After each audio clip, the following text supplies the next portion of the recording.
자, 계략적인 관찰을 보겠습니다. 늘 그렇지만 오늘도 계략적인 관찰을 쭉 보시면 이 10장 전체 흐름이 아마 이렇게 딱 눈에 들어오실 겁니다. 자, 앞부분에 보면 다 같은 음식을 먹으며 다 같은 음료를 마셨으니 이렇게 먹고 마시는 얘기로 시작되죠. 그리고 7절에 다시 그들 가운데 어떤 사람들과 같이 우상 숭배한 자가 되지 말라. 기록되면 백성이 앉아서 먹고 마시며 일어나서 뛰논다.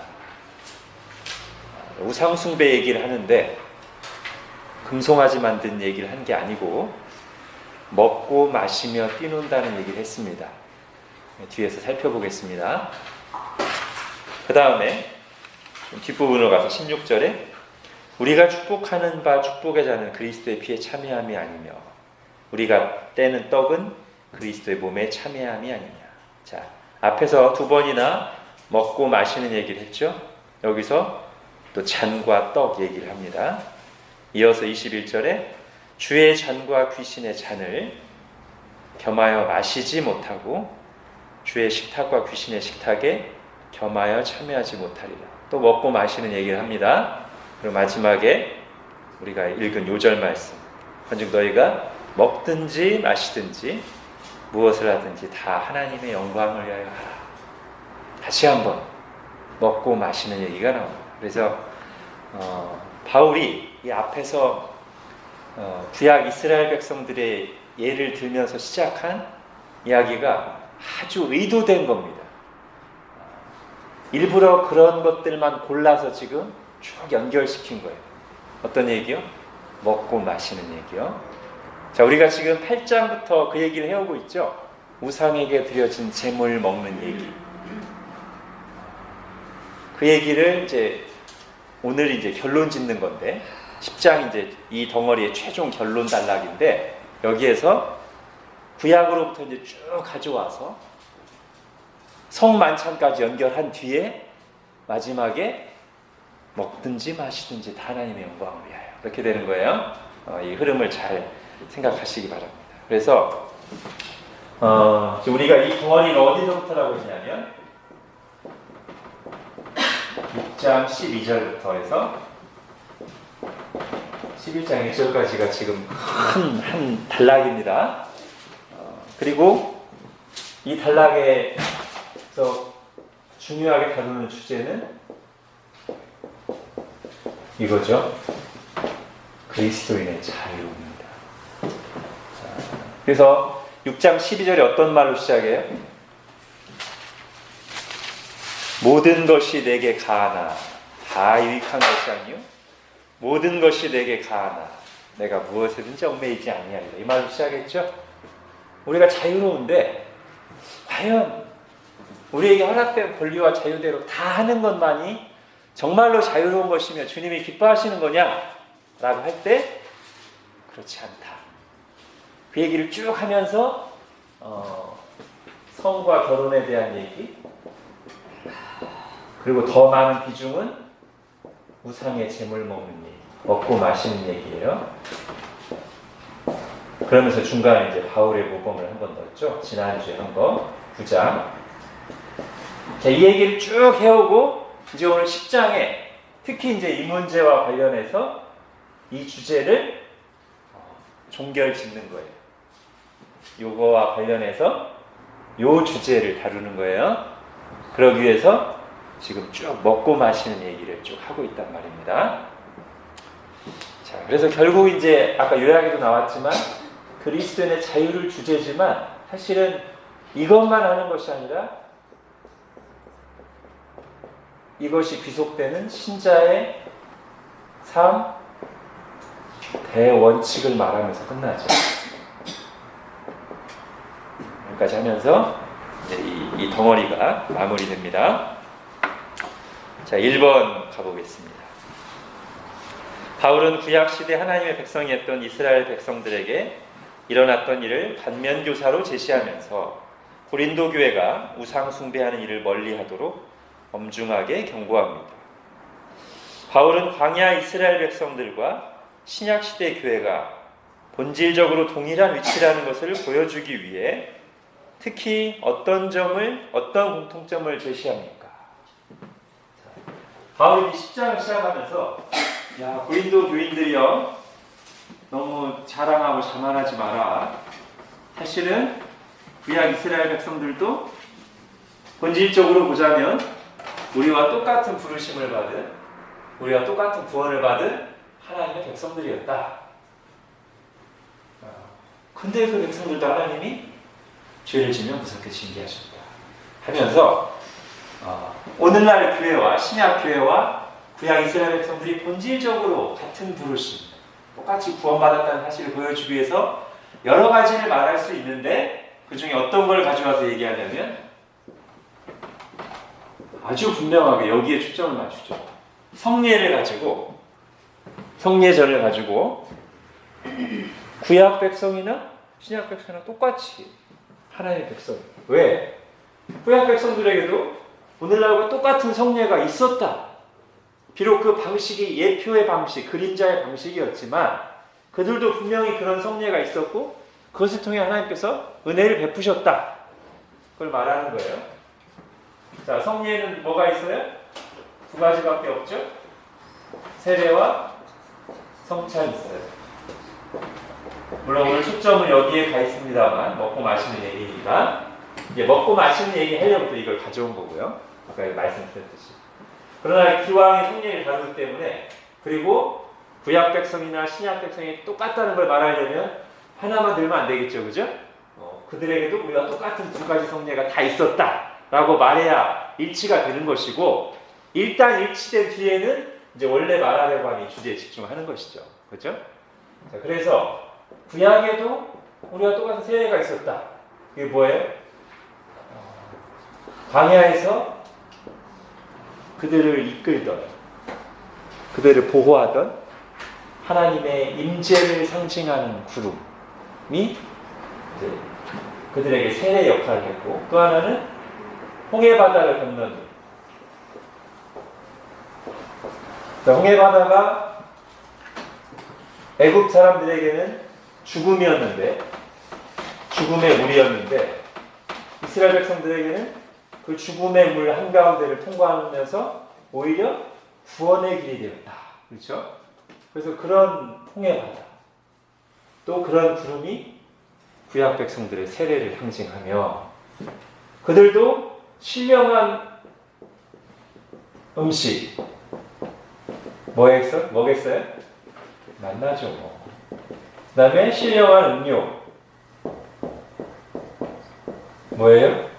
반석에서 난 물. 그들도 똑같이 하나님이 다른 어떤 백성에게도 주신 적이 없는, 하나님이 직접 공급하시는, 그들의 생명을 위해서 하나님이 직접 공급하시는 양식, 그걸 신령한 음식, 신령한 음료라고 했어요. 그게 그들의 성찬이었다. 물론 이것은 다 예표적인 것입니다. 우리는 이제 그 실체를 가지고 있고요. 이 실체는 성령이죠, 그죠? 그리고 그것을 예식한 것은 물 세례고, 성찬은 주님의, 궁극적으로는 주님의 살과 피고, 그것을 상징하는 성찬의 떡과 잔이죠, 그죠? 자, 저렇게 얘기하면서 구약 백성도 우리와 똑같다. 자, 요 얘기를 하려고 이제 하는 거예요. 먹고 마시는 얘기. 자, 그러면서 이제 본격적으로 저 먹고 마시는 얘기를 접목시키기 전에 경고를 한번 하고 갑니다. 자, 구약 이스라엘 백성들 이렇게 우리가 똑같은 성례식을 가지고 있는 구원받은 하나님의 백성이었는데 하나님이 그들을 어떻게 대하셨는지 잘 보자, 이렇게 얘기하는 거예요. 자, 이스라엘의 범죄와 하나님의 심판 리스트가 4가지가 나옵니다. 그리고 이것은 우리가 고린도전서를 배우기 직전에 공부한 민수기에서 우리가 한번 쭉 살펴본 내용이죠. 물론 출애굽기 내용도 나옵니다만 대부분 민수기에 나오는 내용입니다. 자, 7, 8, 9, 10이 그건데요. 자, 첫 번째 7절에 나오는 거 7절 같이 읽어보겠습니다. 시작. 그들 가운데 어떤 사람들과 같이 너희는 우상 숭배하는 자가 되지 말라. 기록된 바 백성이 앉아서 먹고 마시며 일어나서 뛰논다 함과 같으니라. 예. 자, 제목은 일단 우상 숭배. 너희는 우상 숭배의 죄를 범하지 말라. 그러면서 어떤 사건이 출애굽기 32장에 나오는 우리가 잘 아는 모세가 십계명을 받기 위해 산 위로 올라갔을 때 이스라엘 백성들이 했던 짓 뭐죠? 금송아지를 만들고 그것을 가리켜서 다른 신을 섬긴 건 아니에요. 이들이 했다는 우상 숭배가 다른 신 섬긴 건 아닙니다. 근데 그 음송아지를 만들어 놓고 이게 우리를 애굽에서 구원한 하나님이다 라고 하면서 그 앞에서 또 뭘 했다고요? 예, 백성이 앉아서 먹고 마시며 뛰논다. 이게 합쳐진 거예요. 그러니까 금송아지를 만든 거와 그 뒤에 그 앞에서 먹고 마시고 춤추고 한 것, 이것이 기본적인 이교도 우상 숭배자들의 자기 신 섬기는 스타일이에요. 이걸 이해해야 됩니다. 자, 금송아지 만든 거, 눈에 보이는 형상 만든 거 하고 그 앞에서 먹고 마시며 좀 심할 때는 공창들을 두어서 음란한 행위까지 하는 거, 그런 것까지 합쳐진 게 이교도들이 우상 숭배하면서 자기 신을 예배하는 방식이란 말이에요. 자, 그걸 했다는 거예요. 이스라엘 백성이. 근데 지금 바울이 일부러 이 사건을 인용할 때 우리는 딱 떠오르는 게 뭐죠? 금송아지 이렇게 떠오르죠, 그죠? 사실 그게 더 본질적인 걸 거예요. 그런데 바울은 의도적으로 이거와 연결시키기 위해서 금송아지 만들었다는 얘기를 가져온 게 아니고 기록된 바 백성이 앉아서 먹고 마시며 일어나 뛰노는 얘기를 일부러 가져왔다고요. 이게 이제 뒤에 적용할 때 연결되는 거거든요. 먹고 마시고. 그러니까 이 방식으로 우상을 섬기는 방식을 따랐다는 거예요, 이들이. 자, 이걸 뒤에 좀 더 하겠습니다. 두 번째는 8절 읽겠습니다. 시작. 그들 중에 어떤 사람들이 음행하다가 하루에 23,000명이 죽었나니 우리는 그들과 같이 음행하지 말자. 예, 두 번째 제목은 음행이에요. 음행하지 말자고. 이것은 우리가 또 잘 알고 있죠.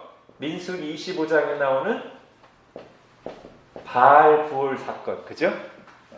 발람과 발락이 꾀를 내가지고 그 바알 부올이라는 데서 여인들로 딱 꼬셔가지고 결국 이스라엘 백성들이 음행하게도 하지만 궁극적인 죄는 뭐예요?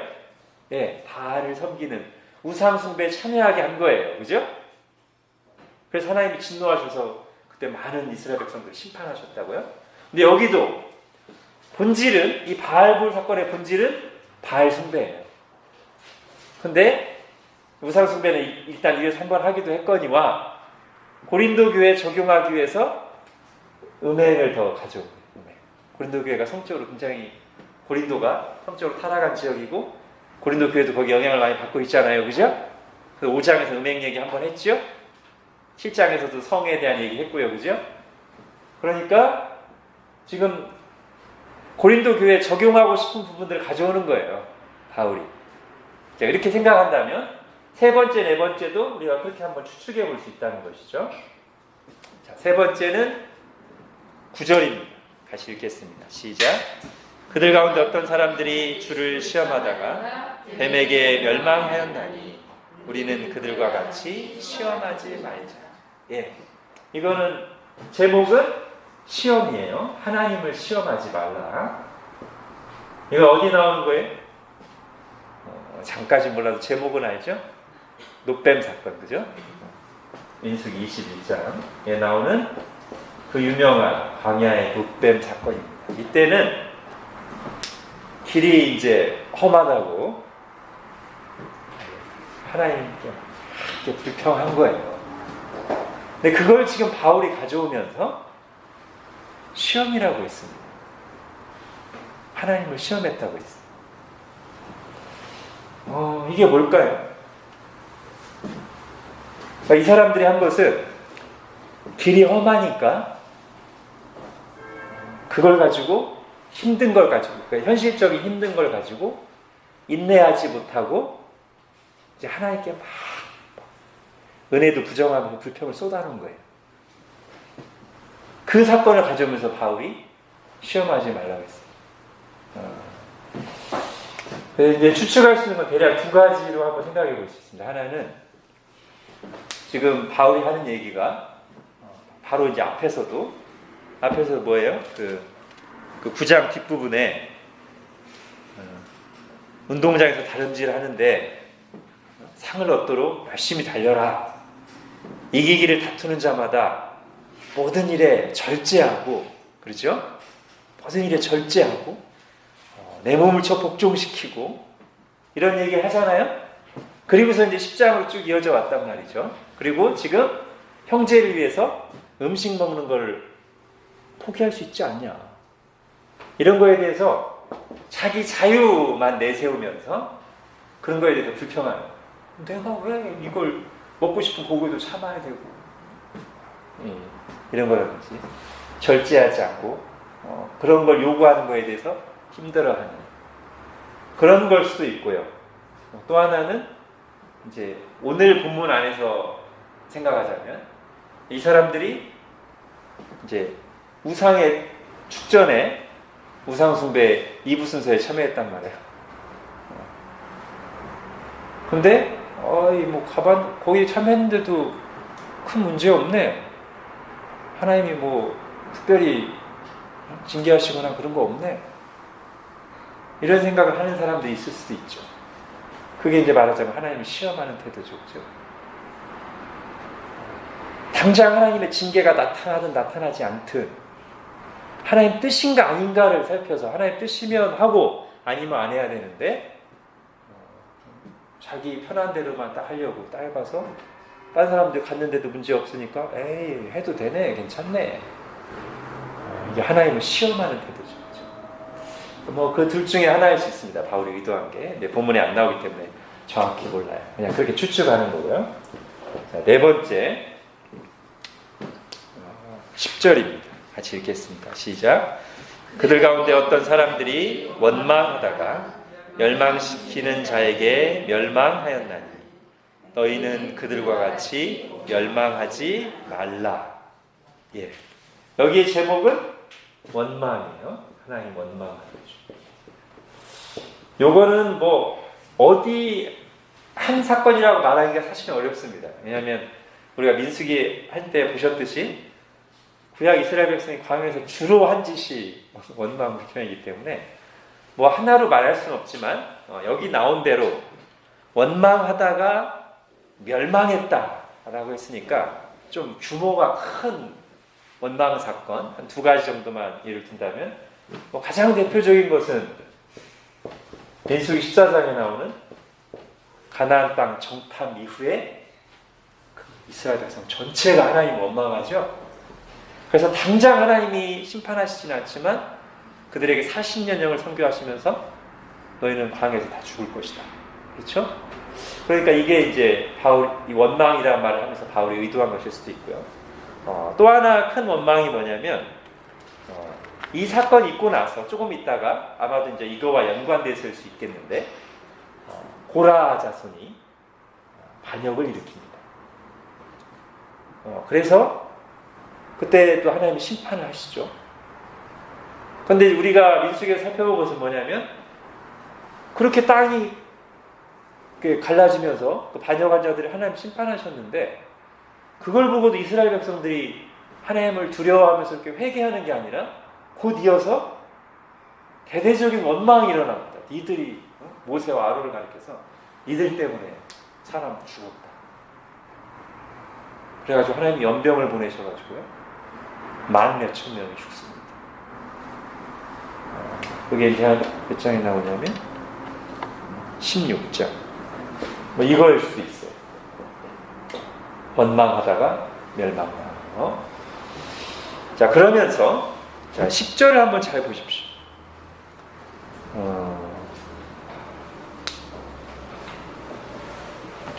9절은 이제 주를 시험하다가 그랬잖아요.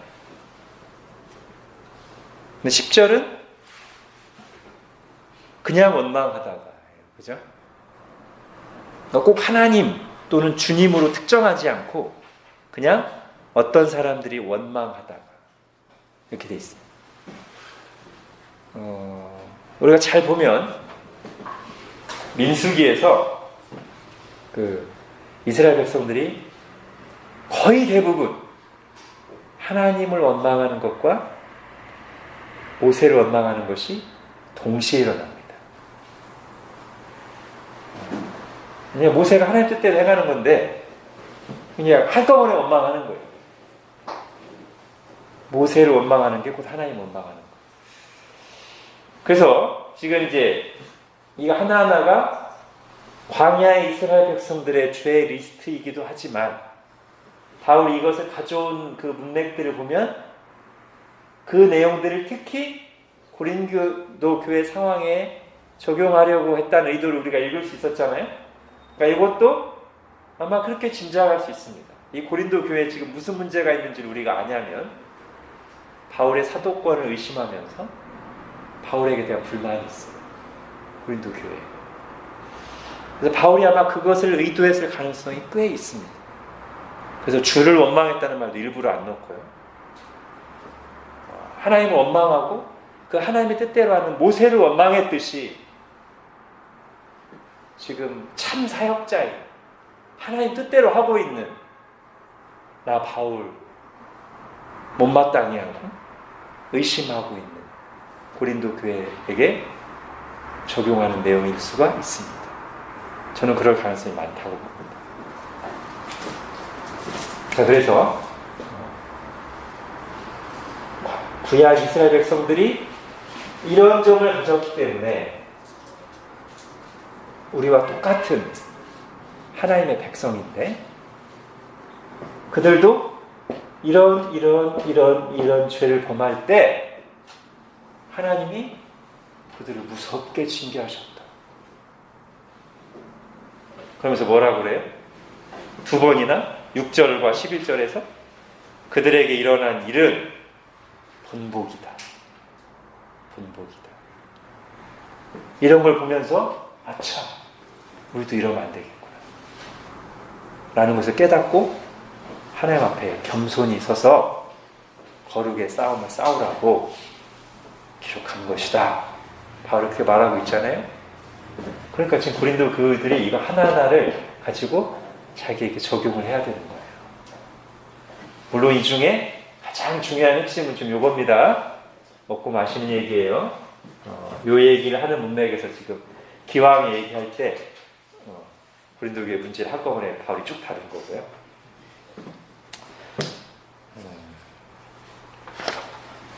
자, 그 다음 보겠습니다. 바울은 아직 첫 번째 문제예요. 바울이 이스라엘 백성들의 실패를 고린도 교회에게 어떻게 구체적으로 연결시키고 있습니까? 자, 이제 이것을 아까 여기서 말씀드렸듯이 이 우상의 재물 먹는 문제를 성찬과 특별히 연결시키고 있어요. 16절 이하에 갑니다. 성찬과 지금 뭘 연결시켜요? 우상 숭배 후에 드려진 우상 숭배 2부 순서, 우상의 만찬 또는 축제. 여기에 참석해서 자유하다고 하면서 거기서 같이 어울려서 먹고 마시는 사람들을 지금 강하게 질타하면서 이 둘을 비교하고 있습니다. 자, 그러면서 이제 성찬의 의미를 밝혀주죠. 우리가 성찬에 참여한다는 것은 뭔가?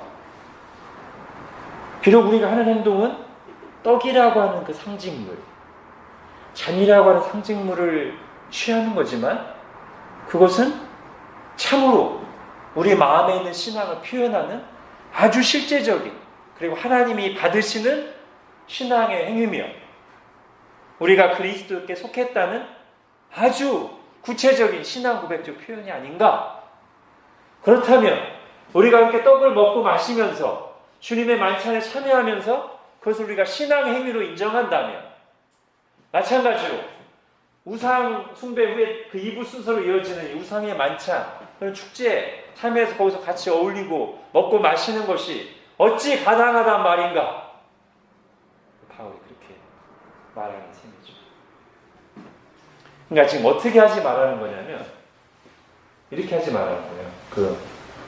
우상 아무것도 아니고 그 뒤에 나온 음식 아무것도 아닌데 뭐 좀 가서 같이 먹으면 어떻습니까? 좀 자유하게 할 수 있지 않겠습니까? 내 마음만 주님을 향하면 되지. 내 마음은 주님께 있다니까요. 제가 여기 간다고 뭐 우상숭배 하는 거겠어요? 저 우상 아무것도 아닌 줄 알아요. 제 마음은 하나님께 있다고요. 그러니까 여기 가가지고 그냥 좀 먹고 마시고 즐기는 게 뭐 안 됩니까? 안 된다는 거예요. 바울, 안 된다는 거예요. 마음만 있으면 이런 형식 같은 거 다 무시해도 되느냐 할 때 안 된다는 거예요. 바울의 입장. 여러분 이걸 잘 들으셔야 됩니다. 왜냐하면 이게 오늘날 굉장히 지금 유행하고 교회를 파괴시키는 메시지입니다. 마음만 있으면 된다. 마음 중심만 하나님을 향하면 형식은 중요하지 않다. 특히나 누가 그런 얘기들 많이 하냐면 나름 좀 성경 꽤나 안다는 사람들, 나름 고민 꽤나 좀 했다는 사람들이 형식주의에 대한 반발로서 이쪽으로 나가는 경우가 있어요. 그리고 문제는 뭐냐면 오늘날 현대인들은 그 말이 훨씬 쏙쏙 들어가. 훨씬 와닿아. 그렇지. 형식이나 이런 게 중요한 게 아니지. 마음이 중요하지. 그래서 그렇게 말하는 사람이 더 성숙하고 정말 자유하고 그리스도의 사랑을 아는 사람이고, 아니야, 이거 안 돼. 그렇게 하면은 하나님의 바른 게 아니지. 그러면 율법적이고 딱딱하고 고리타분하고 막혀 있고. 이렇게 판단되는 시대에 우리가 살고 있기 때문에 우리가 지금 이 바울 메시지를 잘 들어야 돼요. 구체적으로 몇 가지 얘기하겠습니다. 이미 제가 얘기했던 것들입니다.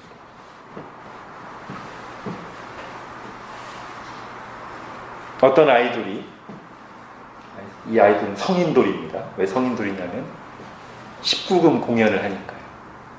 굉장히 지금 아이돌도 야한데 그거보다 더 야하대.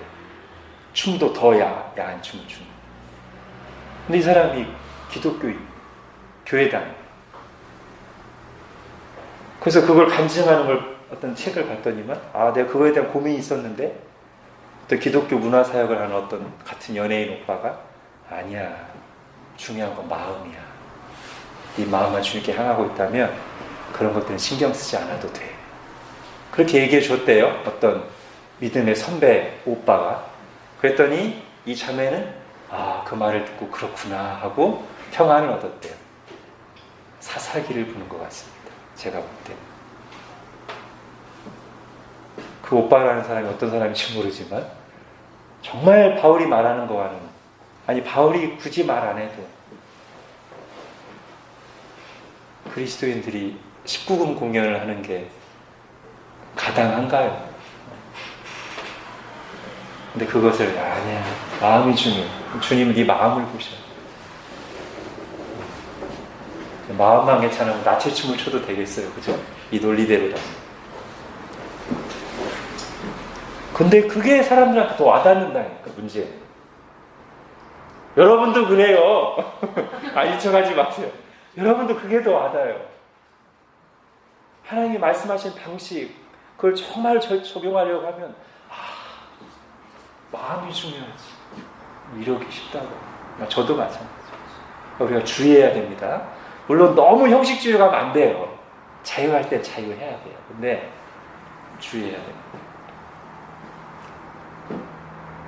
또 하나는 귀신을 섬기는 의식을 가지고 제사를 드립니다. 사람들과 부딪히지 않으려고 제사상에 절하면서 목사님, 제가 제사상에 절은 하지만 그때 마음으로 기도하거든요. 여러분 어떻습니까? 이게 딱 지금 바울이 하지 말라고 한 것보다 더 센 거예요. 제가 볼 때. 이 사람들은 절은 안 했거든요. 거기에는 다른 아무 이유도 없습니다. 사람들과 부딪히지 않으려고. 힘든 상황을 모면하려고 외에는 제가 볼 때는 그 어떤 말로 합리화해도 다른 이유가 없습니다. 명백히 안 해야 되는 건데 하면서 차라리 기도 안 하는 게 낫습니다. 또 하나는 요가입니다. 여러분 세계 4대 종교가 뭐죠? 기독교, 불교, 이슬람, 그리고 힌두교예요. 그리스 로마 신화처럼 없어진 신화가 아니고요. 현재 실제로 존재하고 있는, 그것도 소수가 아니라 다수, 지구상에 있는 4대 종교 중에 하나가 힌두교입니다. 그리고 힌두교에는 여러 경전들이 있습니다. 그 경전 중에는 요가에 대한 경전도 여러 권 있습니다. 요가는 힌두교의 공식 종교 수행 방법 중 하나입니다. 힌두교가 여전히 건재하고 있고 요가가 그 힌두교의 공식적인 종교 수행 방식인데 기독교인이 요가를 하는 게 맞습니까?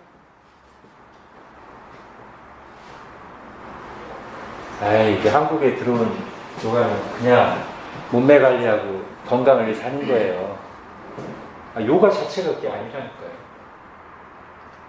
4대 종교 중에 하나의 종교 수행 방법이라니까요. 저는 요가 하면서 찬양 틀어놓고 해요. 그럼 제가 이렇게 한번 예를 들어보겠습니다.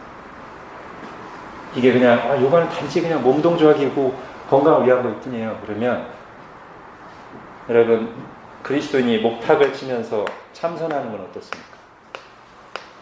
이건 나무일 뿐이고 딱 치면 정신 집중이 잘 될 것 같아요. 그렇게 확신합니다. 저는. 이것도 지금 건강에 유익하다는 객관적인 데이터가 있죠? 그러니까 하는 거죠? 이것도 정신 집중에, 마음을 다스리는 데 좋다는 객관적인 데이터 얼마든지 연구만 하면 나올 겁니다. 그럼 그리스도인들이 이거는 그냥 나무고요. 이거 그냥 두들기는 거고요. 그냥 이걸 하면 정신 집중되니까 제가 하는 거예요. 저 이거 하면서 기도해요. 어떻습니까? 그것도 자유한 겁니까? 요가는 되고 이건 안 됩니까? 잘 생각해야 됩니다. 많은 사람들이 하니까 괜찮다고 하면 안 됩니다. 그만큼 지금 한국교회가 영적 분별력이 없는 겁니다. 무너져 있는 겁니다. 하면 안 됩니다. 바울이 지금 그 얘기하고 있는 겁니다. 다른 얘기가 아니고. 왜 이게 분명히 종교적인 의식인데 이 자체가 왜 그리스도들이 거기 참여하냐는 겁니다. 그러면서 바울이 하는 말이 우상 숭배하지 말아라. 고린도 교인들은 이렇게 얘기했을 겁니다. 아니야, 우리는 그냥 자유함으로 먹고 마시는 거야. 우상 아무것도 아니잖아. 근데 바울은 우상 숭배하지 말라고 합니다. 잘 들어야 됩니다. 자, 그러면서 이제 바울의 경고가 이어집니다. 경고와 격려가 이제 한꺼번에 나와요. 우리가 잘 아는 12, 13절이죠. 문맥과 상관없이 우리가 많이 인용했던. 자, 자만하는 태도를 보이며 스스로를 신뢰하고 방심하는 고린도 교인들을 향한 바울의 경고가 무엇입니까? 자, 12절 같이 읽겠습니다. 시작.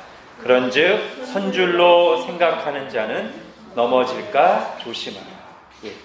바울이 이런 문맥 속에서 지금 그 얘기를 하는 거예요. 그렇다면 우리가 어떻게 적용될 수 있을까요? 그냥 괜찮다고, 자유하다고 이런 걸 하면서 나는 괜찮아요. 다 아니까요. 이렇게 말하는 사람들에게 경고하는 거예요. 지금 바울. 네가 영적으로 성숙하고 뭐 좀 안다고 나는 죄에 안 넘어지고 그거 하다가 점점 내가 거기에 영향받지 않을 거라고 자신하지 말라는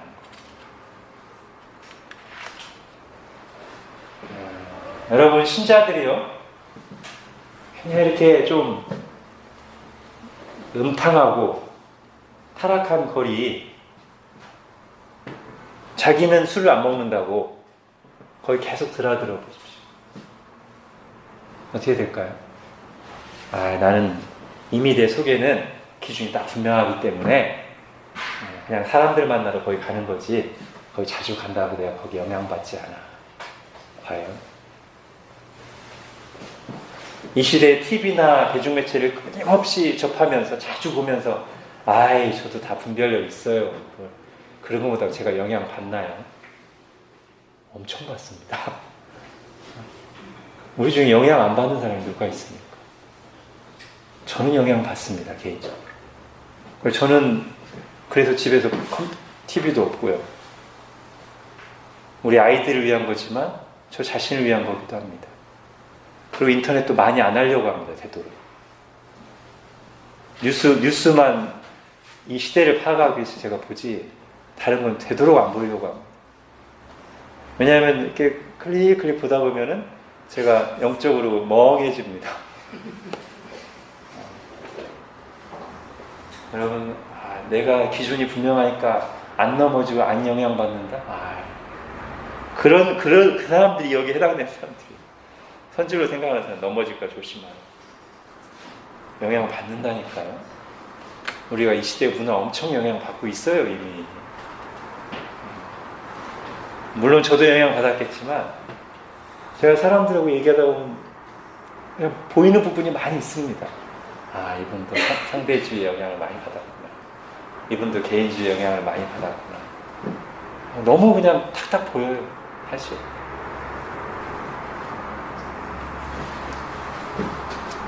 제가 제 입으로 사람들 얘기하다가 저도 넘어질 수 있고 저도 저를 안 믿습니다. 그러면 어떤 분들은 좀 그런 제 말을 별로 안 내켜 하시는 분들도 있는 것 같더라고요. 대표적으로 우리 어머니가 그렇고요. 저를 걱정하시면서 항상 기도하시면서도 제가 제 입으로 그럼요. 저도 언제든지 넘어질 수 있고요. 저도 저를 안 믿습니다. 그러면 굉장히 싫어하세요. 넌 그러면 안 되지. 교우들 중에도 그런 반응들이 있어요, 가끔씩. 그래서 왜 저렇게 말씀하시나.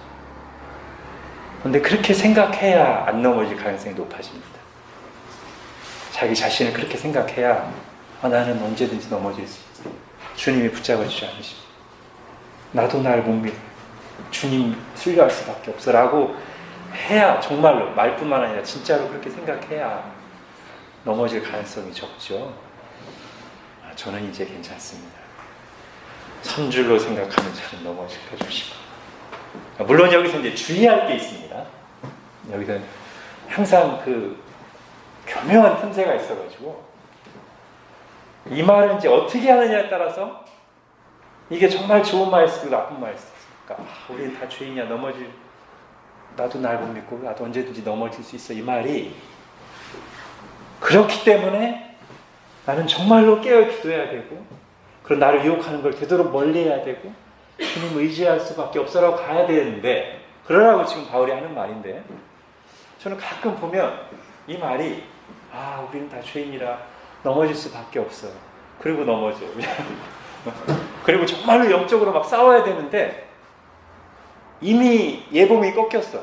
그 말을 하면서 나는 죄를 지을 수밖에 없어.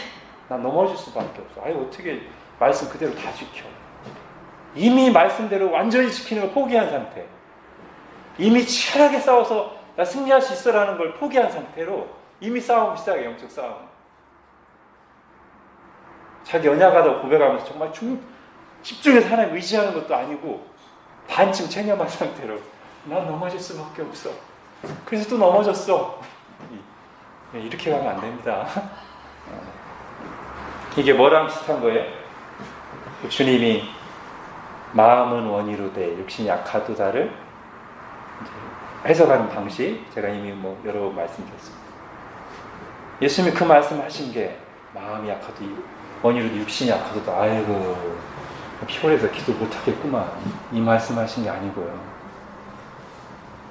마음이 원인데 육신이 약하니까 기도해라고 말씀하신 거예요. 그죠?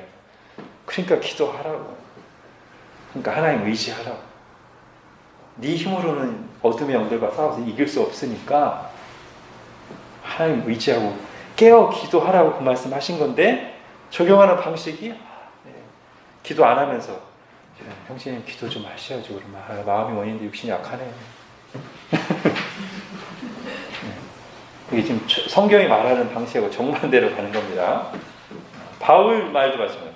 선줄로 생각하는 건 넘어질까 조심하라 했더니 자 선줄로 생각하지? 꼭 넘어진다. 두고 봐. 그렇게 돼 있어. 넘어지게 돼 있어.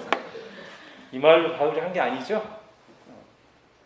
선줄로 생각하는 자 자신이 영적으로 뭔가 깨달았고 은혜 가운데 있다고 생각한다면 바로 그때 사단이 우리를 교만하게 해서 방심하게 해서 넘어뜨릴 수 있으니 바로 그때 정신 차리고 정말 하나님만 의지하고 조심해라. 이 말을 이렇게 가라고 얘기한 거잖아요. 그죠? 우리가 하여튼 어떻게든지 나를 합리화하고 그런 쪽으로 말씀 적용하려고 하면 어떤 말씀을 가져와도 나를 합리화하고 결국 주님의 뜻을 안 가는 쪽으로 할 수 있고 그러면 시간이 지나도 변함이 없습니다. 그래서 이 말씀도 그렇게 잘 받아야 됩니다. 자, 그러면서 이어서 여기까지만 얘기하면 1절부터 시작해서 여기까지 막 쭉 이스라엘 넘어진 얘기 막 선줄로 임으로써 이제 넘어질까 주의하라만 하면 너무 이제 부정적인 면만 얘기한 것 같으니까 바울이 또 아마도 고난 중에 있는 사람들 또는 앞으로 닥칠 시험 가운데서 우리가 너무 부정적인 생각이나 낙심에 빠지지 않도록 격려가 되는 얘기를 하나 덧붙입니다. 13절 같이 읽겠습니다. 시작. 사람이 감당할 시험 밖에는 너희가 당한 것이 없나니 오직 하나님은 미쁘사 너희가 감당하지 못할 시험 당함을 허락하지 아니하시고 시험 당할 즈음에 또한 피할 길을 내사 너희로 능히 감당하게 하시느니라.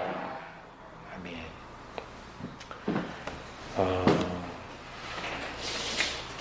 자, 칼빈의 글을 가져오겠습니다.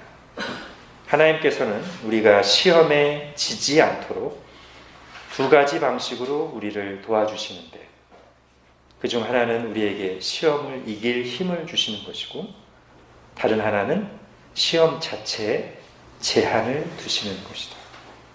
우리가 이미 알고 있는 내용인데 제가 그냥 칼빈의 말로 다시 가져와 봤습니다. 우리를 시험 중에 도우시는 하나님은 두 가지 방식인데 하나는 그 시험을 감당할 힘을 주시고 또 하나는 정말 우리가 감당하지 못할 만할 때에 피할 길을 내신다. 칼빈의 표현으로 하면 시험 자체에 제한을 두신다. 그러니까 큰 시험이 다가올 때 고난 중에 마치 모든 것이 끝난 것처럼 이 시험 앞에서는 무너질 수밖에 없다는 듯이 생각하지는 말라는 거예요. 안 힘들다는 게 아니고 힘든 건 하나님이 누구보다도 잘 이해하시고요. 그런데 그것 때문에 내가 넘어질 수밖에 없고 나는 다 끝장이야 라는 생각은 그건 하나님으로부터는 생각이 아니라는 거예요. 그리고 그 생각이 오히려 우리를 무너뜨려요. 그래서 바울은 바로 그런 생각이 들만할 때 이 말씀을 붙잡기 원하는 거예요. 그럼 우리가 이 말씀을 정말로 믿음으로 받을 때 어떤 생각을 해야 되냐면 이게 지금 힘들긴 한데 감당할 수 있으니까 주님이 주시는구나 라는 생각을 우선 해야 되고 그 생각으로 견디고 하면서도 너무 힘들 때는 하나님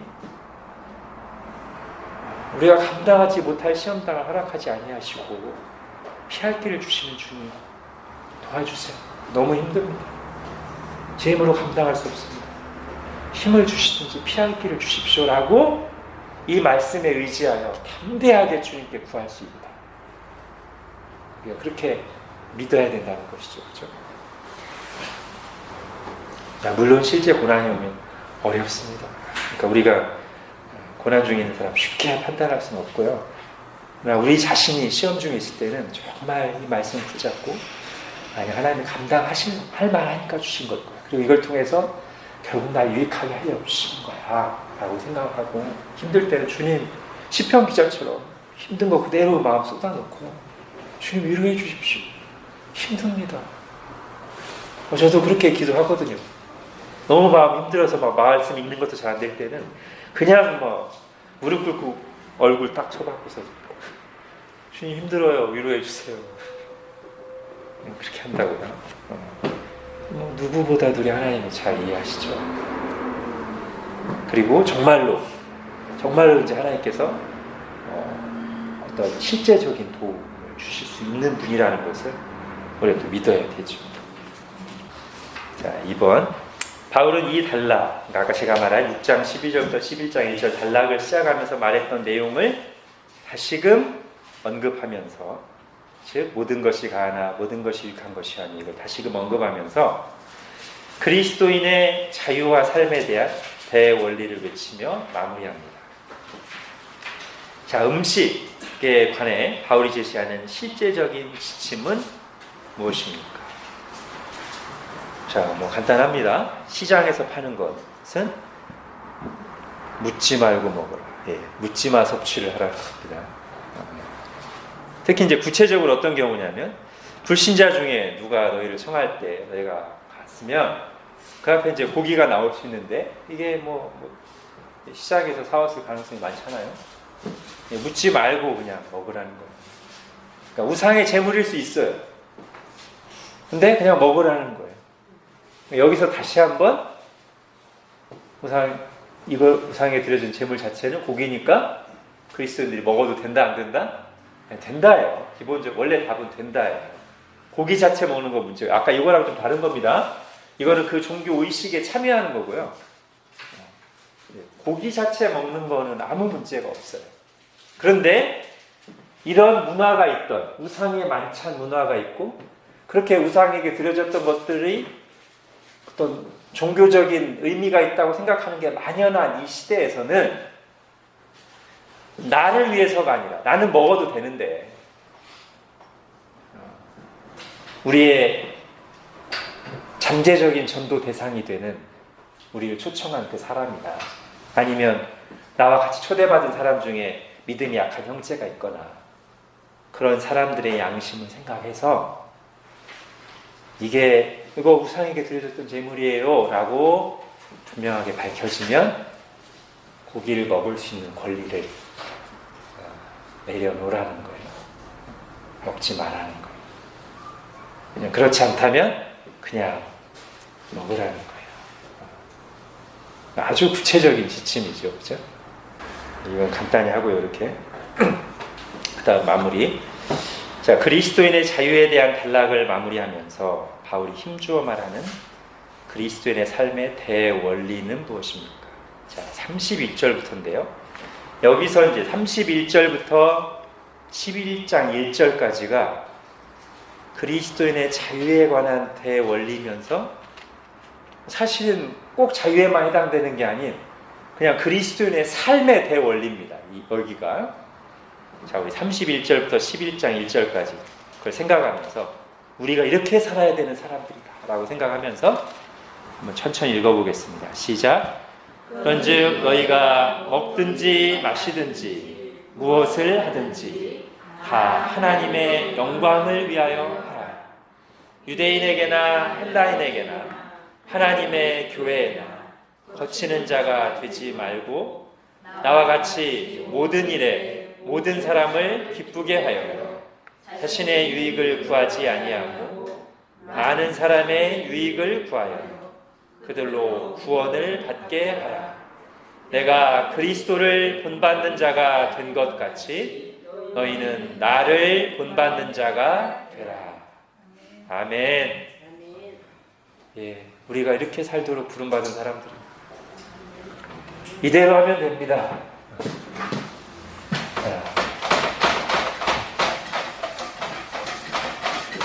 조금만 더 부연 설명해서 정리하면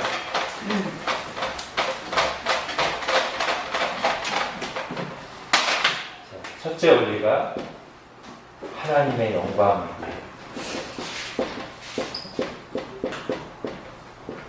위해. 특히 이제 바울이 이 말을 하면서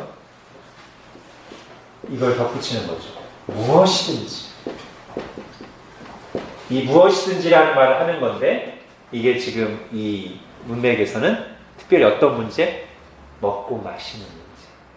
하는 거예요. 그러니까 즉 먹고 마시는 문제를 포함한 우리의 모든 일, 어떤 작은 일상적인 일이라도 다 하나님의 영광을 위해서야. 그러니까 이것은 이제 어떤 구체적인 일을 말하기 전에 원래는 이거는 삶의 목적이에요. 신자의 삶의 목적.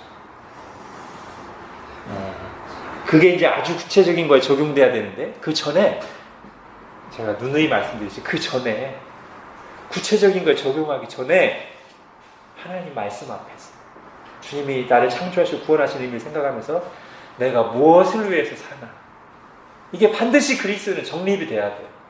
그리고서 그게 어떤 구체적인 삶의 상황 속에 적용되는 것이지, 이거 자체가 하나님 앞에서 한번 잘 정립되지 않은 상태에서 그때그때 상황에 따라서 가면 안 된단 말이에요.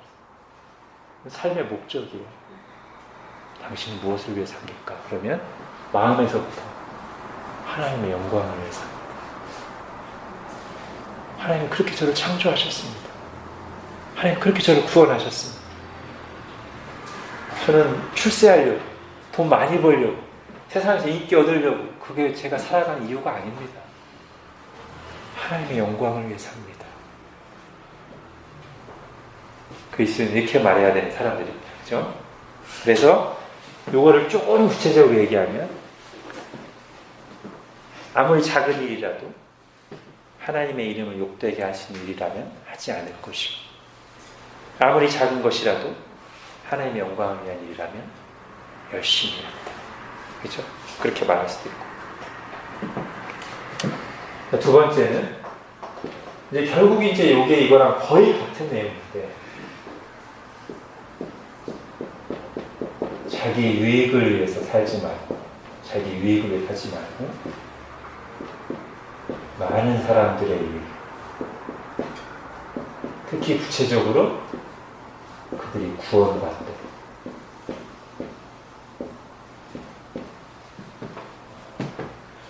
결국 이제 이 단락에서 말하는 것은 요건데, 요게 결국 이거랑 연결되는 거라고 지금 바울이 말하는 셈이죠.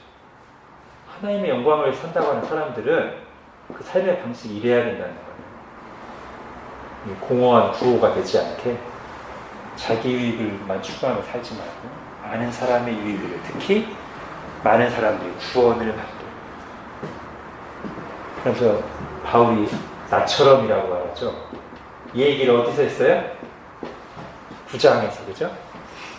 내가 유대인에게 유대인처럼 되고, 율법 없는 자에게 율법 없는 자처럼 되고, 약한 자에게 약한 자처럼 되고, 이 사람에게는 이렇게 되고 저 사람에게 저렇게 되고, 내 편한 대로만 한 게 아니라 다른 사람들에게 맞춰주는 삶을 산 이유는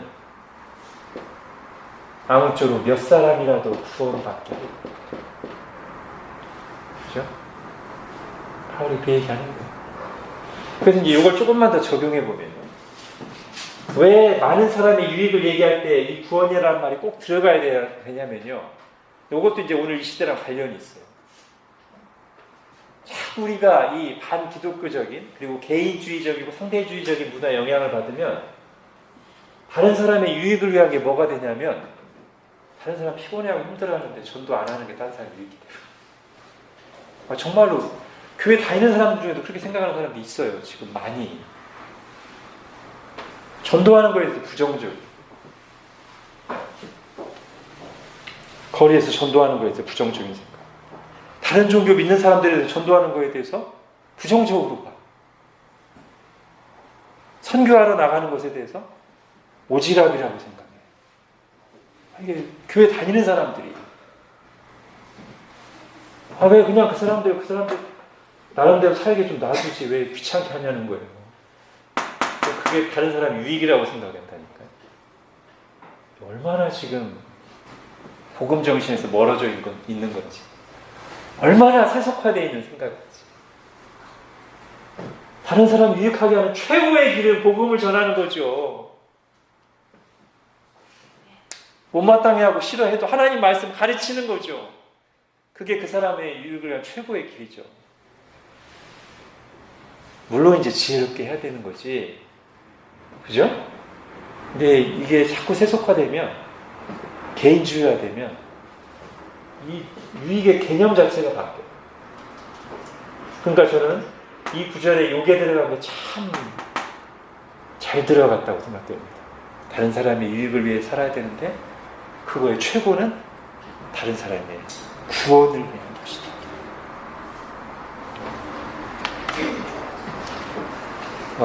여기서 이제 우리가 너무 이제 경직되거나 그러지 않도록 칼빈이 좀 우리에게 여유를 주는 글이 있어서 제가 또 가져와 보겠습니다.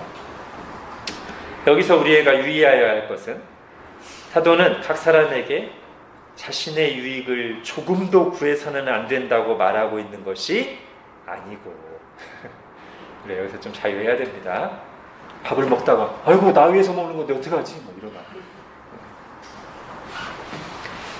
단지 사람들이 자기 자신의 유익을 구하는 데에만 몰두해서 형제들의 유익을 위해서 자신의 권리나 자유를 포기해야 할 필요가 있을 때조차도 자신의 권리나 자유를 조금도 포기하지 않으려고 해서는 안 된다고 말하는 것이다.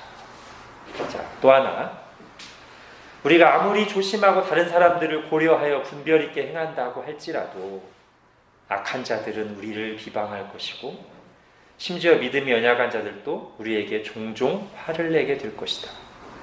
그런 일들은 어쩔 수 없는 일이어서 우리가 그것을 완벽하게 막을 수는 없다.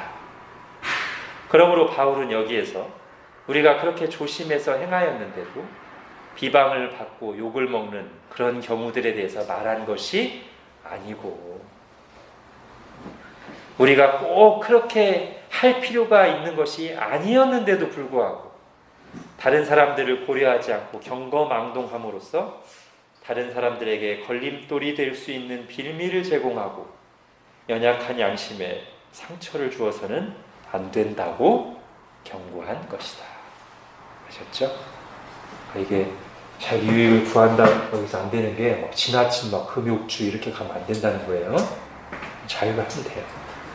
자유하게 하나님의 영광을 살아가는 것이 기본적인 삶의 목적인 사람은 자유하게 먹을 때 먹고 쉴 때 쉬고 할 수 있죠. 당연히. 그게 항상 이 가치를 먼저 생각하면서 해야 된다는 것이죠. 자, 그러면서 3번, 그리스도를 공부하라. 그러니까 이거는 사실 1, 2번과 분리된 게 아니고요. 1, 2번의 최고의 모범이 그리스도라고 보시면 돼요. 그죠? 예수님께서 이 땅에 오셔서 십자가를 지신 이유가 다른 게 아니죠. 하나님의 영광을 위해서. 내 뜻대로 마옵시고 아버지의 뜻대로 하옵소서 한 것이고요. 십자가에 달려서 죽으신 이유가, 십자가에서 무슨 조롱까지 들으셨어요? 사람들이 아이고 남은 구원하더니 자기는 구원할 수 없네, 내려와봐. 이 말을 들으신 이유가 이것 때문이잖아요. 자기 유익을 구하지 않고 다른 사람 구원받게 하려고 자기 구원하지 않으시고 십자가를 지신 거잖아요. 그죠? 그 그리스도를 본받는 삶이 뭐냐, 그거라는 거예요. 그죠? 바울 자신이 자기는 이렇게 살려고 지금 몸부림치고 있으니 여러분도 나를 본받는 사람이 되십시오. 이렇게 말하는 겁니다. 그리고 우리가 이렇게 말할 수 있는 사람이 되어야 되겠죠. 그죠? 완전하진 않을지라도 사람들에게, 우리 자녀들에게 아빠처럼 해, 엄마처럼 해, 이렇게 말할 수 있는 사람이 되도록 힘써야죠. 그죠? 너는 나처럼 살지 말아라. 이 형은 평생 이러고 있으면 하나님께서 안 되시면 이렇게 말할 수 있도록 정말 은혜를 구하고, 물론 이게 교만에서 나오는 말이 아니고요. 그죠? 바울이 이 말한다고 우리가 아우 바울 진짜 교만하다 그러지 않잖아요. 그죠? 아, 저렇게 살아야 되는구나. 우리도 그런 사람들이 돼야 되죠. 그렇게 했어야 돼요.